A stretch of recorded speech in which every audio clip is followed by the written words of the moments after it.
terjadi pada tahun 2 Hijriah atau tahun kedua setelah Rasulullah Shallallahu Alaihi Wasallam hijrah dari kota Mekah menuju kota Madinah Al-Munawwarah. Terjadinya perang Badar ini disebabkan oleh Masukin YouTube. Oh, YouTube ya. Channelnya apa? Menyapa kita. Menyapa kita. Bapak Ibu boleh melihat HP-nya Abang, nanti akan dimasukkan YouTube. Jangan lupa like, subscribe, and share. Ini soalnya sejarah Badar ini. Oke. Menariknya sejarah Badar. Di Badar ini Bapak Ibu, dahulu sebelum terjadinya peperangan, Punten Pak. Mas Isna. rasa dendam Mas Isna, Mas. kafirin Ahyar. kepada kaum muslimin Memasukin ke YouTube mumpung karena sejarah Badar. mereka Oke. merasa Dipilih Ahyar dipilih. istilahnya tersingkirkan oleh adanya Rasulullah Shallallahu Alaihi Wasallam, karena mereka melihat perkembangan Rasulullah di Madinah itu sangat pesat dan sangat dicintai oleh umatnya. Oleh sebab itu mereka mengadakan sebuah perjanjian untuk Sejarah Badar. sebuah pertempuran yaitu yang terdapat di lembah Badar. Dan secara logika Bapak Ibu, jumlah antara kaum muslimin dan kaum kafir itu tidak imbang. Secara logis tidak imbang, karena kaum muslimin pada waktu itu mempunyai bala tentara pasukan itu sekitar 313, sedangkan kaum kafirin atau kaum kafir Quraisy itu mempunyai pasukan sekitar 1000. Jadi hampir 3 kali lipat kaum kafir dan kaum muslimin itu sudah secara jumlah, kalau dipikir secara logika itu pasti akan kalah. Akan tetapi Allah berkata lain. Allah menolong kaum muslimin dalam peperangan Badar dengan mengirim para malaikat untuk selalu siaga untuk menjaga kaum muslimin.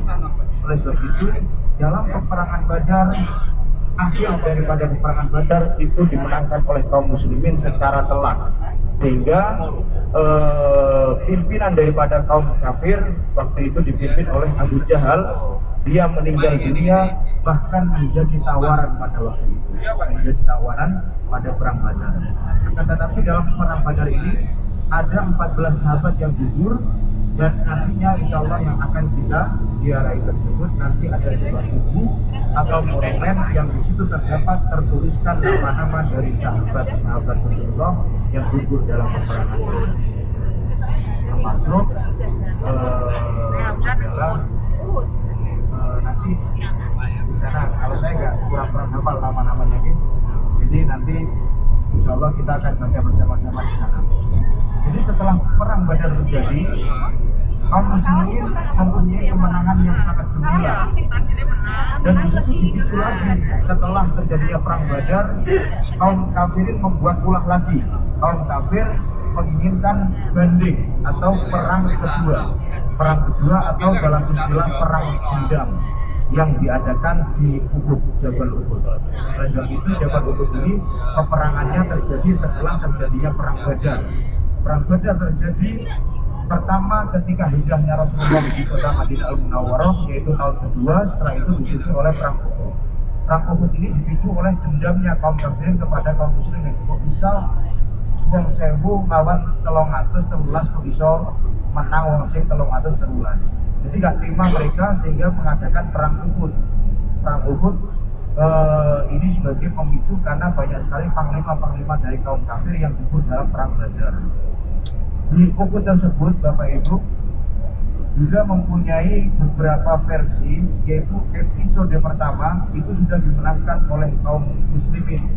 Akan tetapi karena para sahabat waktu itu berebut harta ghanimah atau harta peperangan, rampasan perang, yang di situ Rasulullah sebelumnya sudah memberikan amanah untuk selalu bersiap siaga di atas bukit yang disebut dengan Bukit Rumat atau bukit para pemanah. Besok insya Allah ketika kita sudah ziarah ke Jabal Uhud, kita akan mengetahui jabal tersebut. Di sana terdapat para pemanah yang memang disediakan Rasulullah yang ahli dalam bidang memanah. Akan tetapi ketika terlihat kaum muslimin sudah menang dan terdapat banyak sekali harta ghanimah rampasan perang di bawah, kaum muslimin atau para sahabat itu turun ke bawah untuk ikut berebut harta ghanimah tersebut. Padahal sebelumnya Rasulullah sudah berpesan agar dalam keadaan apapun, kalah maupun menang, tolong selalu siap jaga di atas bukit.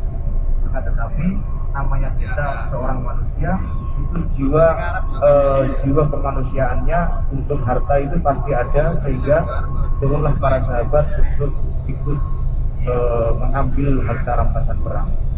Dan secara tiba-tiba, secara mendadak, mengagetkan, rombongan kaum kafirin pada waktu itu dipimpin oleh panglima perang yang sangat jenius, yaitu Khalid bin Walid.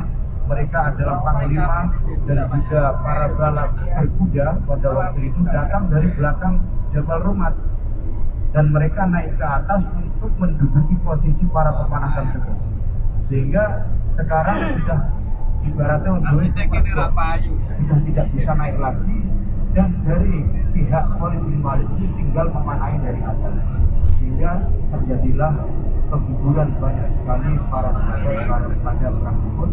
Dan inilah yang disebut dengan episode kedua, di mana perang Uhud ini dimenangkan oleh kaum kafirin, sehingga jatuhlah atau gugurlah Sayyidus Syuhada atau pimpinan para orang-orang yang mati syahid, yaitu Sayyidina Hamzah bin Abdul Muttalib dalam peperangan tersebut, yaitu dibunuh oleh seorang budak bernama Wahsy. Wahsy ini adalah suluhan daripada Hindun. Hindun ini adalah seorang kafir di mana suaminya terbunuh dalam perang Badar. Saking bencinya kepada Sayyidina Hamzah, si Hindun ini menyuruh Wahsy untuk menombaknya Hamzah, kemudian dibelah kopinya, kemudian akan dimakan dagingnya, akan tetapi karena mungkin merasa panas, tidak bisa panas, sehingga dikeluarkan. Dan Wahsy ini kemudian yang aneh, seperti Khalid bin Walid, setelah terjadi peperangan tersebut, Khalid masuk Islam Bapak Ibu, dan Wahsy ini yang membunuh Sayyidina Hamzah juga masuk Islam. Dan itu semua adalah takdir dan hidayah dari Allah Subhanahu wa Ta'ala. Baik, setelah ini akan kami bagikan snack, kurang lebih cukup segitu pembukaan sejarahnya. Nanti ketika kita sudah sampai di lokasi, kita akan sampaikan sedikit demi sedikit semaksimal kami dan sebisa kami. Karena secara pribadi saya juga baru pertama kali untuk masuk di Badar. Jadi harap maklum bila mana nantinya banyak kekurangan dalam sejarah. Semoga ini sudah menjadi awal pengalaman dari kami dalam berziarah ke Badar. Jadi alhamdulillah ini juga semoga membawa berkah kepada kita semua, amin ya rabbal alamin. Setelah ini kami akan membagikan snack kepada Bapak Ibu. Bapak Ibu boleh menikmati roti dan airnya. Terima kasih. Wassalamualaikum warahmatullahi wabarakatuh.